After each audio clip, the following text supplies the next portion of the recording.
الحمد لله الذي جعل رمضان سيد الشهور وموسما للعبادة والقربات، وأنزل فيه القرآن هدى للناس وبينات من الهدى والفرقان. أشهد أن لا إله إلا الله وأشهد أن محمدا عبده ورسوله المبعوث رحمة للعالمين. اللهم صل وسلم على سيدنا محمد وعلى آله وصحبه والتابعين لهم بإحسان إلى يوم الدين. أما بعد، فيا أيها المسلمون، اتقوا الله حق تقاته فقد فاز من اتقى وأطاعه وخاب من كفر به وعصاه. قال تعالى: يا أيها الذين آمنوا اتقوا الله حق تقاته ولا تموتن إلا وأنتم مسلمون. Ikhwan al-muslimin, marilah kita tingkatkan ketakwaan kita kepada Allah Subhanahu wa taala dengan sebenar-benar takwa. Sesungguhnya sebaik-baik bekalan dan persediaan untuk menghadapi hari akhirat ialah takwa. أعوذ بالله من الشيطان الرجيم. يا أيها الذين آمنوا كتب عليكم الصيام كما كتب على الذين من قبلكم لعلكم تتقون.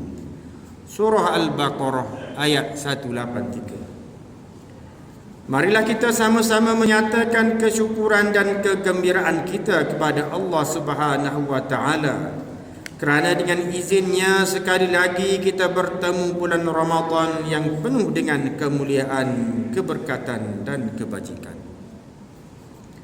Bulan agung, penghulu segala bulan, bulan yang merupakan anugerah dan hidayah Allah Subhanahu wa taala kepada Rasulullah sallallahu alaihi wasallam dan umatnya. Kenapa tidak?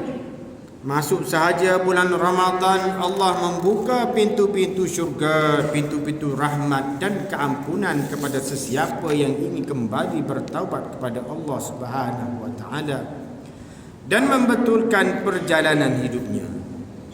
Ingatlah, wahai kaum muslimin sekalian, ketika kita berada di dalam bulan Ramadan, sebenarnya kita berada di dalam sebuah institusi pendidikan yang berencana, berperaturan dan ada matlamat dan tujuannya. Puasa Ramadan hukumnya adalah wajib menurut Al-Quran, sunnah Rasulullah sallallahu alaihi wasallam dan ijma' para ulama.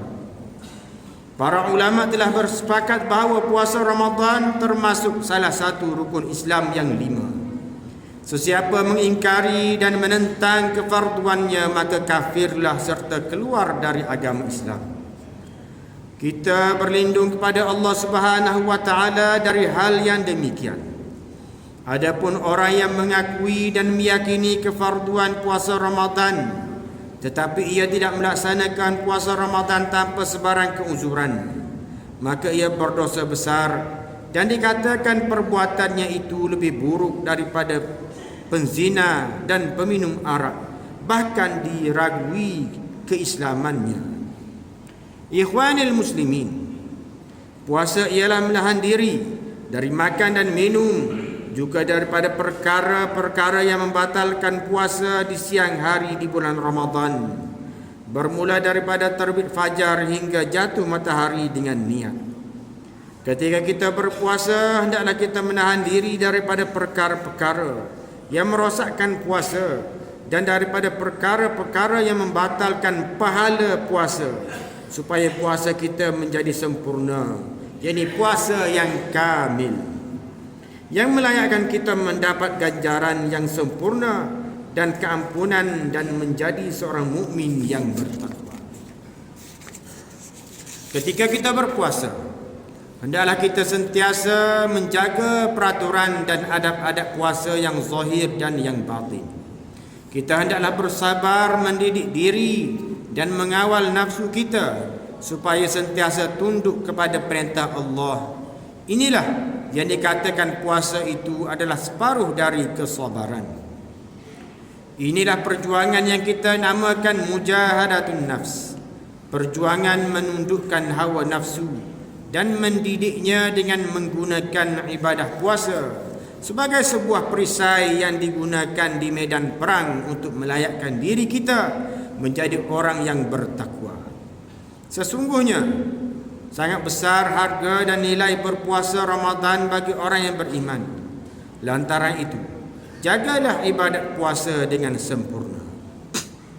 Daripada Abu Hurairah radhiyallahu anhu, Rasulullah sallallahu alaihi wasallam bersabda, qala Allah azza wa jalla, kullu amal ibni adam lahu illa as-shaum fa innahu li wa ana ajzi bih wa siyamu junnah fa idza kana yawmu shaumi ahadikum fala yarfuth wa la yaskhab wa in sabahu ahadun aw qatalahu falyaqul inni sha'im walladhi nafsu Muhammadin biyadihi la khulufu fammi as-sha'im atyabu 'inda Allah min rihil misk lis-sha'im farhatan yafrahuhuma idza afṭara fariha bi fitrihi wa idza laqiya rabbahu fariha bi shaumihi rawahul Bukhari wa Muslim. Maksudnya, Allah berfirman, semua amal anak cucu Adam adalah untuknya, yakni dia mendapat pahala terbatas, kecuali puasa. Ia adalah untukku dan aku sendiri yang akan memberi gaji membalasnya. Puasa itu adalah perisai, yakni pelindung. Jika seseorang di antara kamu berpuasa hari ini, maka janganlah bercakap kotor, jangan berteriak, dan jangan bertindak bodoh. Jika ada seseorang yang mencaci maki atau memeranginya dengan kata lain, mengejeknya bertengkar atau mengajaknya bertengkar, maka hendaklah dia mengatakan, sesungguhnya aku sedang berpuasa. Demi zat yang jiwa Muhammad berada pada kekuasaannya, sesungguhnya bau mulut orang yang berpuasa itu lebih harum di sisi Allah daripada minyak wangi kasturi. Orang yang berpuasa memiliki dua kegembiraan, yaitu kegembiraan ketika berbuka dan kegembiraan ketika bertemu dengan Tuhannya. Ikhwanil muslimin, puasa tidak menjadi sempurna tanpa kesabaran, menahan diri daripada perkara-perkara yang dilarang oleh Allah dan Rasulnya. Ingatlah selalu sabda Rasulullah sallallahu alaihi wasallam, kam min shaim laisa lahu min siyami illa al-ju' wal 'atash, rawahu Nasa'i. Maksudnya, berapa ramai orang yang berpuasa tidak beroleh apa-apa ganjaran daripada puasanya, melainkan lapar dan dahaga. Untuk mengisi bulan Ramadan yang penuh berkat dan mulia ini, marilah kita memohon kepada Allah dengan penuh harapan agar dapat mengisi Ramadan tahun ini dengan azam yang kuat dan bersedia untuk melaksanakan fardu Ramadan dengan sempurna dalam keadaan sehat dan afiat. Berazam untuk qiyam Ramadan dengan mengerjakan ibadat sembahyang tarawih, bertadarus, berzikir, memohon ampun dengan sempurna serta merebut peluang mengerjakan amal kebajikan seperti bersedekah, menolong orang susah, fakir miskin dan anak-anak yatim. Sebaik-baik sedekah adalah sedekah di bulan Ramadan. Marilah kita sama-sama menggandakan sedekah kita daripada RM1 kepada RM5 ataupun RM10 bila kita datang ke masjid ini, insya-Allah. Mudah-mudahan Allah Ta'ala menggantikan dengan gantian yang lebih banyak daripada itu. Bagi golongan yang berada, hendaklah bersifat pemurah, dermawan dan suka membantu, dan janganlah bersifat kedekut kepada keluarga, anak-anak, kerabat dan jiran tetangga. Seterusnya, kepada muslimin dan yang memerlukan bantuan, jika mampu sediakan majlis berbuka puasa kerana besar ganjaran dan pahalanya. Pastikan segala pekerjaan seharian dilakukan dengan baik dan sempurna sebagai ibadah. Manakala ibadah fardu seperti sembahyang 5 waktu dilakukan dengan sempurna di dalam waktunya secara berjamaah. Wujudkan di dalam bulan Ramadan ini suasana yang baik dan harmoni. Jauhkan diri daripada melakukan perkara-perkara yang dilarang dalam agama dan mengganggu ketenteraman awam. Apalagi mengganggu kaum muslimin yang sedang mengerjakan ibadah. Anggaplah setiap pekerjaan yang dilakukan di dalam bulan Ramadan seperti berniaga sebagai ibadah dan berkhidmat kepada masyarakat, khususnya orang yang berpuasa juga ibadah. Jauhkanlah sama sekali daripada melakukan kezaliman, menipu dan membazirkan harta dan waktu pada tempat-tempat yang haram, laghu dan tidak berfaedah. Masuklah dalam bulan Ramadan dengan ilmu yang cukup, khususnya tentang ibadah puasa, tentang perkara-perkara yang membatalkan puasa dan tidak membatalkan puasa. Begitu juga mengetahui manakah ibadat-ibadat sunat yang patut dilakukan kerana ada keutamaan dan besar ganjarannya berdasarkan sunnah Rasulullah sallallahu alaihi wasallam. Di antara ibadah qiyam Ramadan ialah sembahyang tarawih dan beriktikaf pada 10 hari terakhir bulan Ramadan untuk memperoleh pahala yang banyak. Seseorang makmum yang bersembahyang tarawih dengan imamnya hendaklah mengerjakan sembahyang tarawihnya dan juga witir bersama imamnya, sama ada dikerjakan 23 rakaat ataupun 11 rakaat.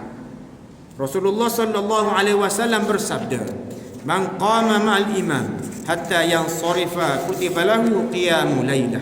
Maksudnya, sesiapa yang berqiyam, yakni bersembahyang, bertarawih dan berwitir bersama imam sehingga selesai sembahyang, maka ditulis baginya pahala beribadat 1 malam penuh. Untuk menghidupkan malam 10 akhir Ramadan dengan ibadah, nampaknya masyarakat kita telah mengabaikannya, sedangkan Rasulullah sallallahu alaihi wasallam bersabda yang bermaksud, sesiapa yang mengerjakan ibadah di malam Al-Qadr berdasarkan iman dan mengharapkan ganjaran pahala daripada Allah, maka diampun dosanya yang telah lalu. Hadis riwayat At-Tirmizi. Ikhwanil muslimin, daripada keterangan tadi bolehlah diambil kesimpulan sebagaimana berikut. Yang pertama, bulan Ramadan adalah bulan yang sangat mulia, penghulu segala bulan, bulan rahmat dan keampunan dan dimurahkan rezeki. Yang kedua, bulan Ramadan bulan difardukan ibadah puasa, kecuali yang sakit dan bermusafir boleh berbuka dan wajib digantikan pada hari dan bulan yang lain. Yang ketiga, begitu juga orang yang lemah berpuasa, seperti orang yang terlalu tua, hendaklah dikeluarkan fidyah setiap hari secupak makanan kepada fakir atau miskin, ataupun lebih kurang 675 gram, tak sampai sekilo. Yang keempat, segala pantang larang yang dilaksanakan selama sebulan serta mengerjakan ketaatan dan kebajikan yang digandakan pahalanya sangat memberi kesan di dalam mendidik pribadi muslim. Yang kelima, orang yang sangat rugi dan sia-sia hidupnya ialah orang yang tidak bersedia dididik oleh Allah Ta'ala melalui puasa Ramadan. Sebaliknya, dia ingin dididik oleh syaitan yang menipu dayanya. Yang keenam, puasa melahirkan manusia yang bersabar dan berakhlak mulia, berkebajikan dan memberi manfaat kepada masyarakat. Yang ketujuh, bulan puasa ialah bulan membuat bekalan dan persediaan bagi menghadapi hari yang tidak bermanfaat lagi, harta, pangkat dan anak pinak, melainkan yang datang menemui Allah dengan amalan soleh dan hati yang aman dan sejahtera di akhirat nanti. Syahrul Ramadan alladhi unzila fihi al-Quran hudan linnas wa bayyinatin minal huda wal furqan faman syahida minkum asy-syahra falyasum. Surah Al-Baqarah ayat 185. Ikhwanil muslimin, akhirnya marilah kita berdoa kepada Allah Subhanahu wa taala agar menyelamatkan kita semua daripada segala wabak penyakit, bala bencana dan bahaya peperangan.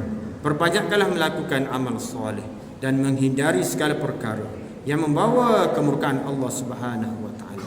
Ingatlah bahawa memberi dan menerima riswah, salah guna kuasa, mengambil bahan-bahan yang memabukkan dan salah guna dadah serta segala perbuatan haram akan membawa kehinaan di dunia dan akhirat. Khatib juga ingin menegaskan bahawa di dalam harta kita terdapat hak orang lain yang perlu kita tunaikan, khususnya zakat. Selaku badan yang dipertanggungjawabkan untuk menguruskan zakat dan wakaf di negeri Kelantan, Majlis Agama Islam dan Adat Istiadat Melayu Kelantan menyeru supaya umat Islam menyalurkannya melalui majlis, dan dalam masa yang sama pihak majlis juga memerlukan kerjasama semua pihak untuk menyalurkan maklumat golongan yang memerlukan sekiranya diketahui agar mereka yang kurang bernasib baik mendapat pembelaan sewajarnya. Pada waktu ini, sebahagian saudara kita umat Islam sedang menanggung kesusahan, khususnya di Palestin dan negara-negara yang ditindas serta berada dalam konflik peperangan.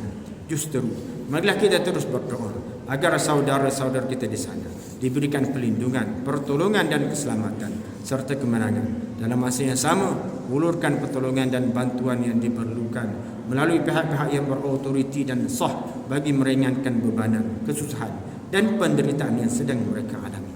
Barakallahu li wa lakum fil Qur'anil azim wa nafa'ani wa iyyakum bima fihi minal ayati wadh-dhikril hakim wa taqabbala minni wa minkum tilawatahu innahu huwas samiul alim.